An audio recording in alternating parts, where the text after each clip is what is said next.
Здравствуйте, в эфире новости, в студии Султания Ситакаева. Сегодня в программе. Какие результаты первых тестов на коронавирус в больнице Армянска?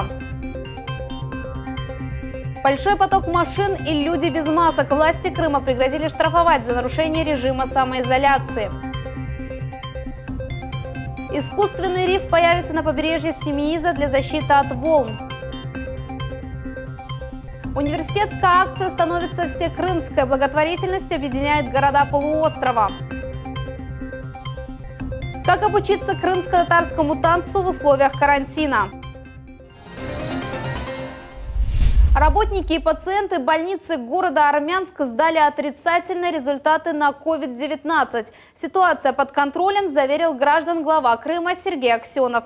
О том, какие медучреждения будут теперь принимать жители Армянска и другие подробности заседания оперативного штаба в сюжете Руслана Минаева. У работников и пациентов больницы в городе Армянск коронавирус не выявлен. О положительных результатах проведенных тестов сегодня объявил глава Крыма. Самое главное, что у нас по итогам взятия проб у нас все тесты отрицательные на сегодняшний день. Я имею в виду, это работники больницы города Армянска, соответственно, и пациенты. Так всех взяли на тестирование, всех, кто контактировал.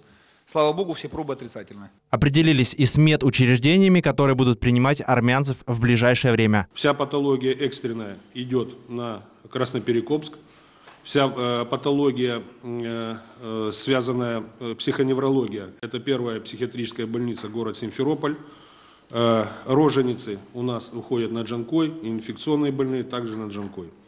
В связи с этим эта ситуация отработана. Сейчас специалисты Роспотребнадзора проводят учения в обсерватории. Также в ведомстве подчеркнули, несмотря на отрицательные результаты, карантин для обследованных граждан будет длиться 2 недели. На 10-й день они будут обследованы, и по результатам тогда будет проходить выписка. Помимо этого, с Министерством здравоохранения четко отрабатывается дезинфекционный режим внутри обсерватора. Среди других тем, которые обсуждались, деятельность организаций, нарушителей карантина, работа таких предприятий, как отметил председатель крымского правительства, будет прекращена.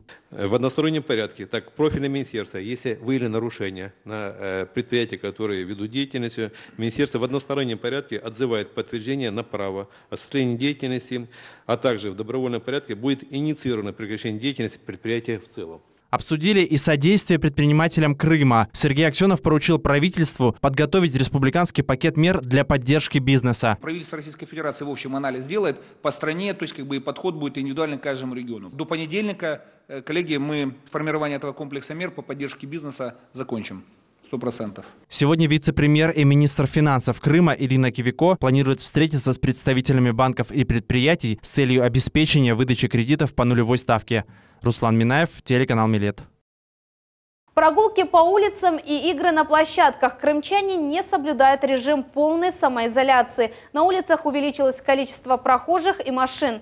Неравнодушные размещают фотографии и видео с беспечными гражданами в соцсетях. Призывают сидеть дома. Как проходит 2-я неделя карантина, об этом наш следующий сюжет.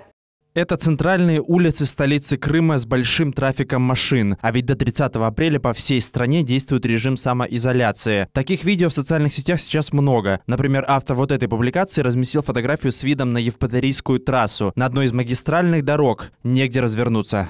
Вот так симферопольцы соблюдают режим самоизоляции. На дорогах пробки, на остановках людей куча. Мне кажется, или только я один дома сижу.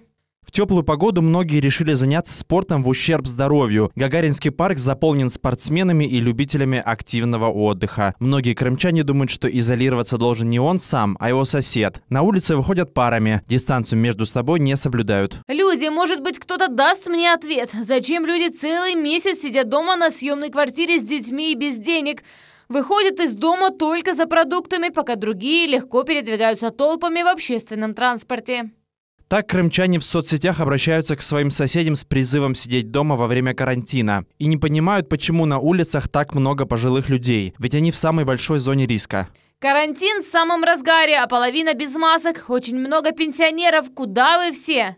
Вот, например, это видео. Инспектор ДПС останавливает машину, но на этот раз его больше интересуют не документы водителя. Сотрудник правоохранительных органов напоминает о режиме самоизоляции, на что получает вот такой ответ. Вы В город выехали. Знаете про режим самоизоляции? И что, знаю. Какое разрешение? Справка с работы, либо СМС. У меня есть паспорт гражданина Российской Федерации, на основании Конституции я имею право передвигаться. Пока нас не ведут чрезвычайную ситуацию. Вы меня слышите, то что? То есть режим самоизоляции вас не касается? Касается, я сам изолируюсь. Но вы в данный момент не изолировались. Да, я ездил по делам. Режим самоизоляции не все готовы соблюдать, а ведь глава республики Сергей Аксенов не раз грозился ввести комендантский час и перейти к жестким мерам. О карантине не слышали и в Белогорске. Работа рынков в самом разгаре. Глава республики заявил, эпидемия пошла бы на спад быстрее, если бы не другой вирус – легкомыслие и беспечность людей. Мы вчера смотрели совещание президента, которое проводил с вирусологами, с эпидемиологами, с биологами и так далее. То есть все четко говорят, разобщение – единственный инструмент борьбы с вирусом. Как ни удивительно, примером может послужить Китай, откуда и пришла инфекция. Там с ней справились во многом благодаря ответственности самих людей. В странах, где нерабочие недели восприняли как праздник, пандемия унесла тысячи жизней. Эксперты просят уважать себя и других, чтобы не допускать летального исхода в Крыму. Руслан Минаев, Наджия Исаева, телеканал Миллет. 6 севастопольцев заплатят штраф за нарушение режима самоизоляции. Сумма от 1 до 30 тысяч рублей. Оплата будет зависеть от решения суда. Один протокол был выписан жителю Балаклавы, который в состоянии алкогольного опьянения находился в Парке Победы. Еще один гражданин, проживающий на Острякова, в Парке Победы выгуливал собаку. Большое количество жителей почему-то на катере перебирается в центр города.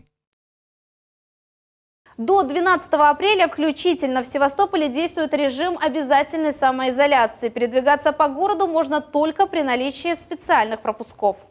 Петр Порошенко снова под прицелом СБУ Украины. На экс-президента завели очередное уголовное дело. Его подозревают в злоупотреблении властью, вмешательстве в работу суда и невыполнении судебного решения. Как полагает в Генпрокуратуре Украины, указы Порошенко не соответствовали нормам Конституции. Кроме того, сотрудники Верховного суда заявляли, что их незаконно лишили зарплаты.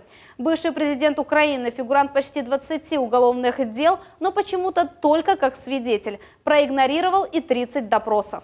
2 пассажиров погибли, 6 пострадали. 10 апреля у автобуса с людьми, следующего по маршруту Яковенково-Керчь, отказали тормоза. Водитель не справился с управлением, пересек встречную полосу и съехал в кювет. Установлено, что старший специалист предприятия в ходе техосмотра не выявил данные нарушения и отправил транспортное средство в рейс. Возбуждено уголовное дело, 3 фигурантов предстанут перед судом. Уроженца Севастополя поймали на изготовлении наркотиков. Мужчина открыл лабораторию в подвальном помещении в Джанкое. В нем правоохранители обнаружили оборудование для производства синтетических наркотиков.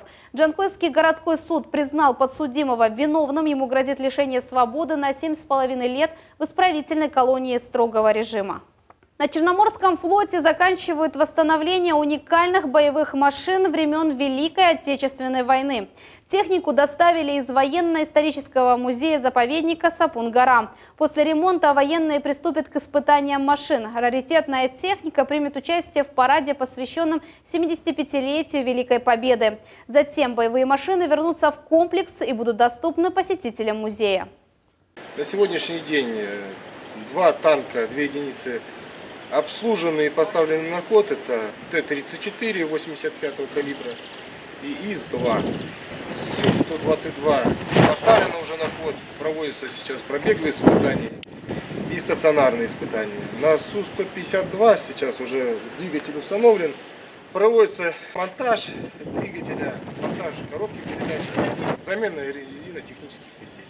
Без туристов набережные и пляжа. Жители южнобережного поселка Семиис жалуются на затяжную стройку. Уже 2 года они наблюдают за работами по укреплению берега. Когда их планируют завершить, расскажет Фатиме Сейдометова. 1 экскаватор, 2 грузовика и 4 рабочих. Так начался первый рабочий день после недельного перерыва. Основная работа сейчас – подготовка и установка подводных и надводных волноломов. Это специальные конструкции из металлических труб. Они принимают на себя удары волн, сила которых может достигать нескольких тонн. А вот это тот самый искусственный риф, который защищает берег от разрушения. Размеры каждого волнолома примерно 10 на 10 метров. Сначала его погружают на 5-метровую глубину, а затем внутренность заполняют камнями. В общем, на эти работы уходит 4 дня. Конструкция отечественного производителя. Всего на побережье Семииза установят 20 штук. 5 из них уже под водой. Остальные ждут своего часа на суше. Этому пока препятствует погода. Постоянные шторма. Зимний период по-любому мы не смогли бы работать, потому что шторма здесь дикие идут. 5-бальные, этой зимой даже 6-бальный был шторм. Берегоукрепительные сооружения строят здесь уже 2 года. Именно столько времени поселок без туристов, чем, собственно, и возмущены местные жители. Эта застройка набережной предоставила всем очень большие, скажем, неудобства, потому что в прошлом году был сорван сезон, в этом году тоже он будет на 50%, я думаю, а то и больше сорван сезон. Однако ни стройка, ни отсутствие сезона не мешают ежегодному чемпионату по клифф-дайвингу, прыжкам в воду со скалы. За Кубок чемпиона здесь борются экстремалы со всего мира. В этом году соревнования вновь пройдут с минимальным количеством зрителей. Параллельно с установкой волноломов строители благоустраивают набережную и пляж. Бетонное покрытие набережной сейчас уже на стадии 60% мы заканчиваем.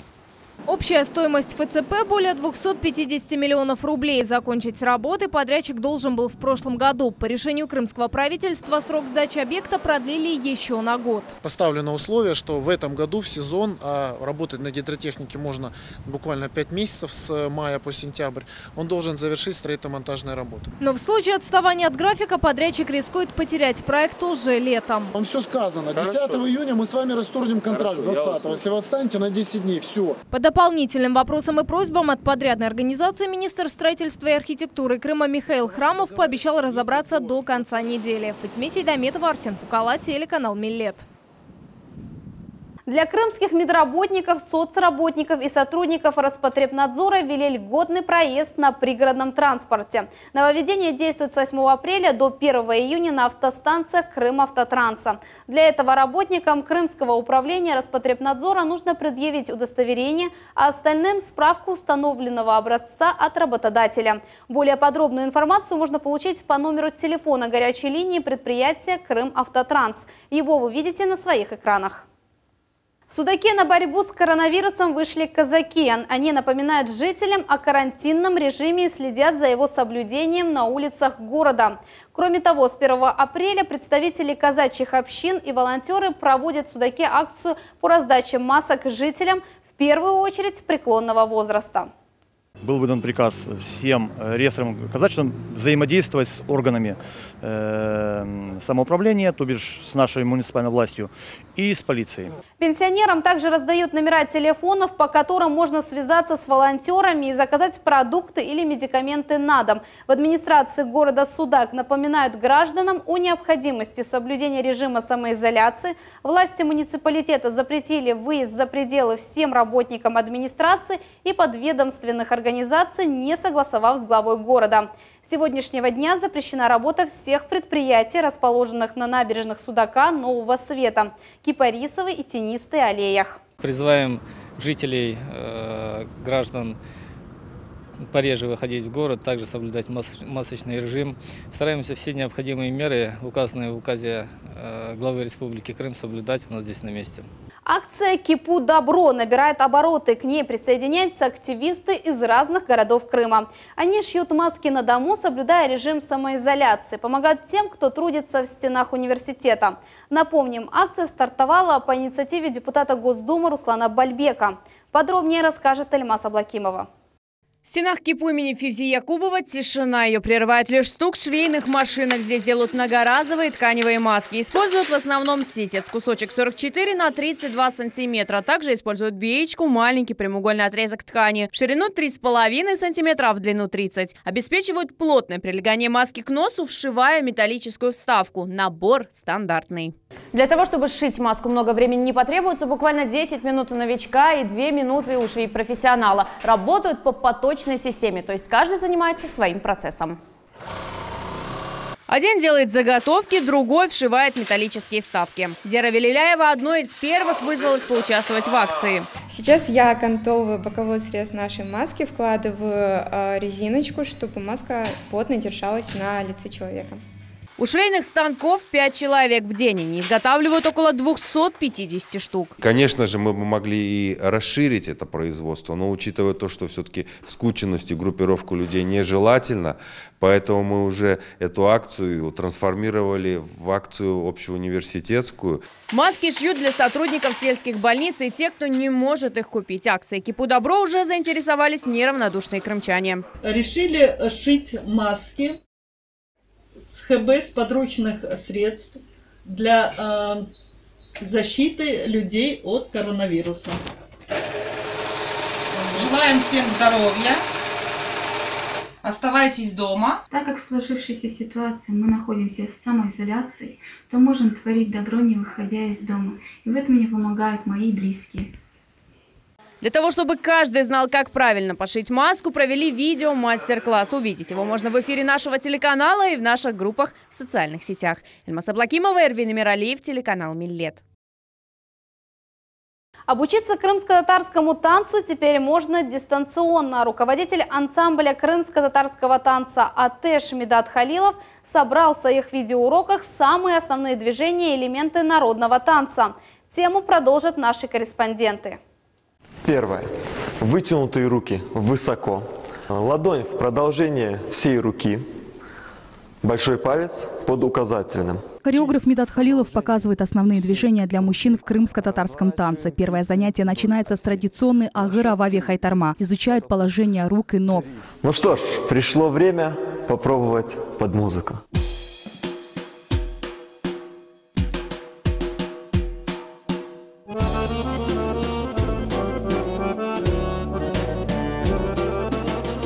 Теперь обучиться народному танцу можно, не выходя из дома. Руководитель ансамбля крымско-татарского танца «Атеш» начал преподавать дистанционно. Уже записали 2 видеоурока, пока только для мальчиков. Немного сложно преподавать на камеру.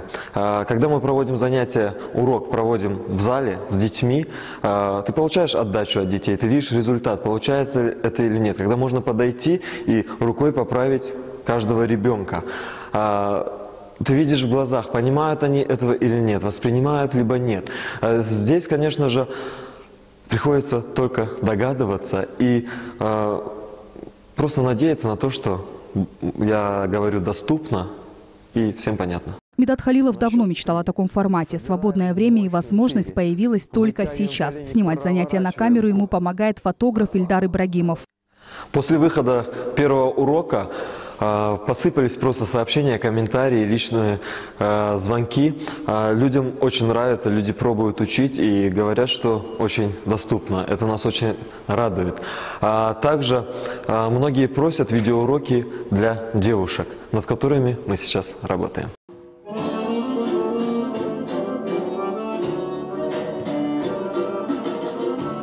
Шестилетний Тарих Хасанов занимается боксом, а теперь решил освоить язык крымско-татарского танца. Это лишь первые пробы в режиме онлайн. Записаться на танцы планирует после всеобщей самоизоляции.